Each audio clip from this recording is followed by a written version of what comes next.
E o técnico Tite promete fazer novas mudanças no time para enfrentar o Amazonas pela segunda e decisiva partida da terceira fase da Copa do Brasil nesta próxima quarta-feira. E como eu já vinha trazendo aqui para vocês, Léo Ortiz deve ser titular para esse jogo. E tem mais mudanças, vamos falar sobre isso. Falar também sobre Gabriel Barbosa, que Gabigol perdeu também a faixa de capitão no Flamengo, Henrique. A gente vai falar sobre isso.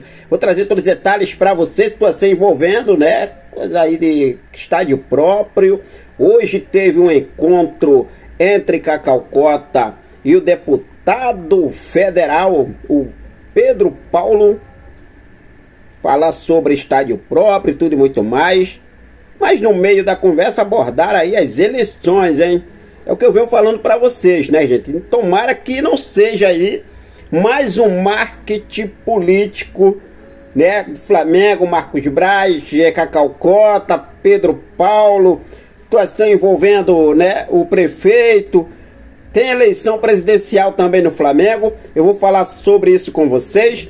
Mas antes de trazer essas informações, deixa eu fazer aquele convite especial para você que ainda não é inscrito no nosso canal. Eu convido você a se inscrever, acionar o sino da notificação, deixa o teu like marutaço nesse vídeo e compartilha esse vídeo com essa nação maravilhosa. Bom, o Flamengo hoje preparou o seu penúltimo treino, né?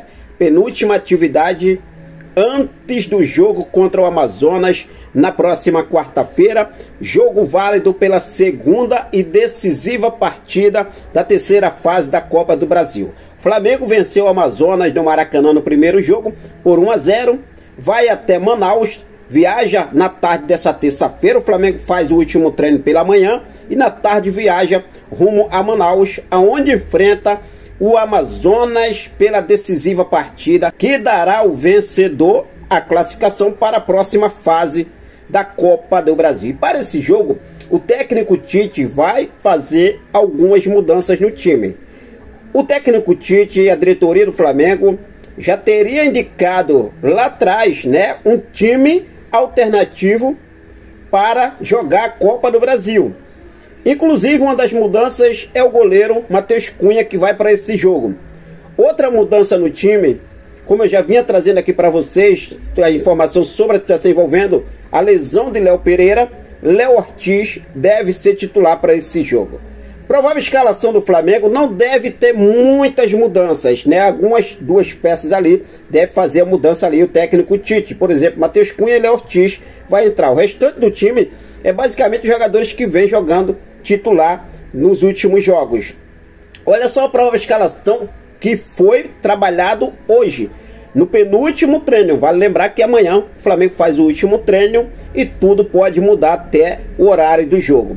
Matheus Cunha, Varela, Fabrício Bruno, Léo Ortiz, Ayrton Lucas, Alan, Dela Cruz, Arrascaeta, Gerson, Everton, Cebolinha e Pedro. Então a gente vê aí que só o Matheus Cunha e Léo Ortiz, né, que vai para esse jogo, diferente dos demais atletas que jogaram a última partida, né, as últimas, na verdade, principalmente as últimas duas vitórias, contra o Corinthians, pela sexta rodada do Brasileirão, 2-0 o Mengão Queridão, e contra o Bolívar na última quarta-feira, pela quinta rodada da fase de grupos da Copa Libertadores da América, 4-0 Mengão Queridão. Então tá aí um provável time que foi trabalhado hoje no CT do Ninho do Urubu. Informação importante envolvendo Gabriel Barbosa, mano, é muita coisa aí, a galera já fica, pô, gente, tá Gabigol, é Gabigol pra lá, Gabigol pra cá, mas informação a gente tem que passar, né, gente? Temos que trazer informação pra vocês. Olha só, pouca gente fala, mas Gabigol também, de certa forma, teve outra punição internamente no elenco. O jogador já tinha perdido a faixa de capitão para Gerson. E muitos ficam até se perguntando, Gerson, né, tá usando a braçadeira de capitão porque Gabigol está no banco de reservas. Mas não, mesmo ele entrando nos jogos, Gerson aí continua usando, né, a faixa de capitão. Se não estiver o Gerson, a faixa passa para Bruno Henrique ou Arrascaeta. Gabigol assim fica até fora do top 3. Os capitões aí dos capitões definidos pelo Clube de Regatas do Flamengo. Situação envolvendo Gabigol é vamos falar assim, né? Dá aquele basta. Mas sempre tem informações, vai surgindo informações, aparece uma coisa, aparece outra. E a gente precisa atualizar também vocês, né? Se a gente fica atualizado, vocês precisam também ficar atualizados. Então tá aí a situação, né, da faixa de capitão. Eu não vejo assim, tal, muita coisa, até porque também precisa ter um exemplo, né? Capitão precisa ter um exemplo. Capitão é o cabeça guia do elenco dentro de campo. Essa é a minha opinião. Tá certíssimo. Gabigol também vacilou e vacilou feio. Olha só, o Ivan Moré, né, jornalista aí, cobra aí dia a dia do Corinthians. Ele tem um programa lá na Rede TV. E ele falou o seguinte: Gabigol, por puro protocolo, nós vamos fingir que você está arrependido. Mas cá entre nós, corintianos, a gente sabe que uma hora ou outra o amor pelo timão fala mais forte. Não tem como esconder. Seja você atacante do Flamengo, seja você jogador de outro time. A gente sabe que quem veste esse manto não esquece jamais. Os flamenguistas vão ficar loucos agora, mas com todo respeito, se vestiu é porque alguma coisa tem. Cara, eu vou falar uma coisa pra vocês, sinceramente. Eu estava vendo um vídeo anterior lá atrás do Gabriel Barbosa dando uma entrevista a um podcast, e ele confessando que a torcida do Corinthians é incrível. A torcida do Corinthians, mano, é sensacional. Canta os 90 minutos. E ele já estava no Flamengo. Na época ele já estava no Flamengo. Se não me sai a memória, foi agora, 2022 para 2023, essa entrevista que ele concedeu aí um podcast.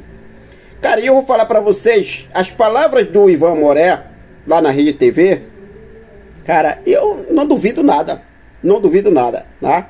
Eu mesmo vou ser sincero para vocês. Vou fingir que o Gabigol está arrependido, né?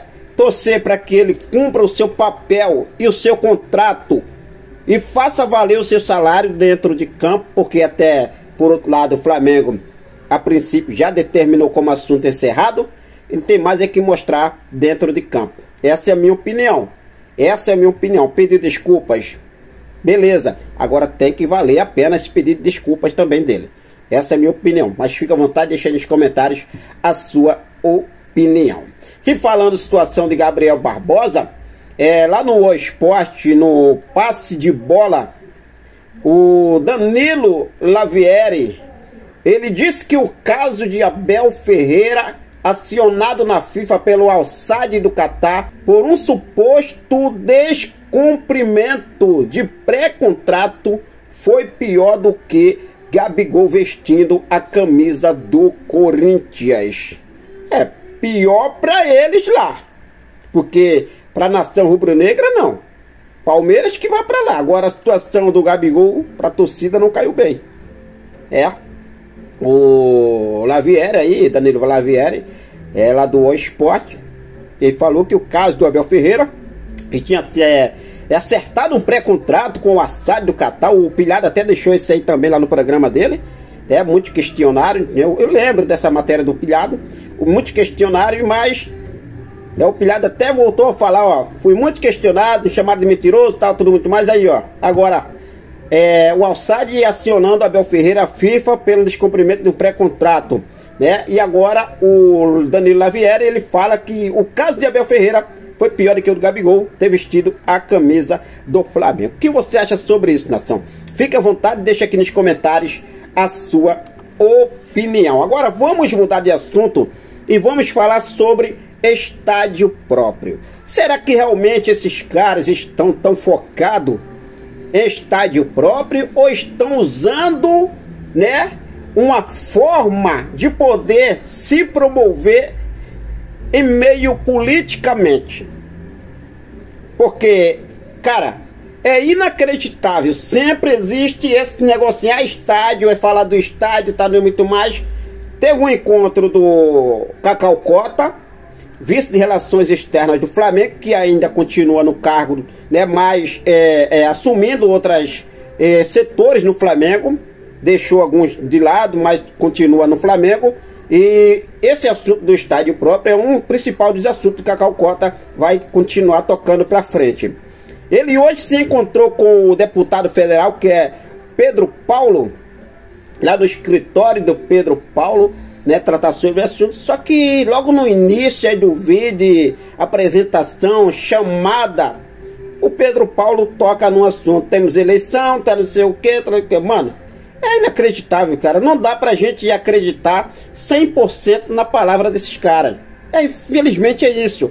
Não dá. Olha só, eu vou colocar o áudio aqui pra vocês ver, tá? Eu não vou colocar o vídeo não, a imagem de ninguém aqui não, pra não dar ruim pra gente. Mas, vamos lá, olha só, a matéria diz o seguinte: Calcota, diretor de Relações Externas do Flamengo, encontrou-se nesta segunda-feira com Pedro Paulo, deputado federal pelo Rio de Janeiro, para tratar de assuntos relacionados ao estádio do mais querido Brasil. Mas não só o estádio, né, gente? Vamos lá, olha só. E aí, pessoal, olha, que prazer aqui recebendo no meu escritório, meu amigo Cacau. Rubro Negro. Cara, a gente bateu um papo aqui muito interessante, falando de várias coisas. Primeiro, obviamente, estádio do Mengão, né? Dá uma atualização. Ele toca no assunto, né? Primeiro, obviamente, é o estádio do Mengão, o deputado Pedro Paulo, né? Atualização, vamos lá, ó. Como está o projeto, as próximas reuniões que nós vamos ter aí junto à prefeitura, à Caixa, para que o nosso sonho vire realidade. Falando também de eleições em 2024. Eleição. Todo mundo sabe já, os principais blogs, todo mundo que acompanha a política no Flamengo sabe que o Cacau é pré-candidato a vereador esse ano. E eu fico muito feliz de estar nessa frente junto, também com a pré-candidatura do nosso prefeito Eduardo Paes. Então estamos aí falando também de estratégias, um pouco como é que essa caminhada, que é a caminhada dura, né? Sempre, vereador não é fácil, mas muito bom estar contigo aqui, Cacau. Cara, é complicado, mano. Vou falar pra vocês, é complicado, porque eu acho que o torcedor não é bobo, né? O torcedor não é bobo. Anos e anos que vem esse assunto estádio próprio do Flamengo. Enquanto não sair do papel, realmente comprar o terreno, começar a construção, meus irmãos, aí, e mais principalmente ano de política, não só política pública, que eu posso falar assim, né? Estadual, federal, regional, como caso de vereador, prefeito, tudo e muito mais, mas também tem política dentro do Flamengo. Esse ano é ano de eleição presidencial para o Clube de Regatas do Flamengo. E eu acho que isso não passa de um marketing desses caras. Porque, é claro, o Rodolfo Landim não vai poder se candidatar, mas tem aquela ala dele. Se ele fazer um bom trabalho junto com aquele pessoal que ele está apoiando, né, vai se sair bem na fita. E no final do ano, não, o Rodolfo Landim foi muito bem com esses caras aí. Vamos apoiar ele, né? Vamos apoiar a chapa do Landim. E aí Landim continua no Flamengo de uma forma ou de outra. Infelizmente é isso. Agora, enquanto realmente não comprar o terreno, enquanto não começar a obra pra valer, e vir com essa ladainha toda hora em ano de eleição, mano, é difícil acreditar, né? Eu vejo muitos torcedores já com a pulga atrás da orelha. Vejo que ele fala, começar principalmente, né, falar do estádio do Mengão, mas a maior parte do vídeo é falando sobre a eleição. Tá de brincadeira, mano, pelo amor de Deus. Vamos construir esse estádio, esquece a eleição. Vamos construir esse estádio. Porque vocês construírem esse estádio, independentemente, sempre dá uma palavra em eleição, só mostrando o que vocês estão fazendo, com toda certeza vocês vão ser muito beneficiados com isso. Isso eu acredito que sim. Fazer campanha em cima do nome do estádio Flamengo é brincadeira. Bom, mas fique à vontade e deixe aqui nos comentários a sua opinião sobre essa situação envolvendo o estádio próprio, terreno que nunca sai, desde janeiro que tá esse negócio de terreno nunca chega a um acordo. Brincadeira. Mas fica à vontade e deixa aqui nos comentários a sua opinião. Valeu? Tamo junto. É nóis.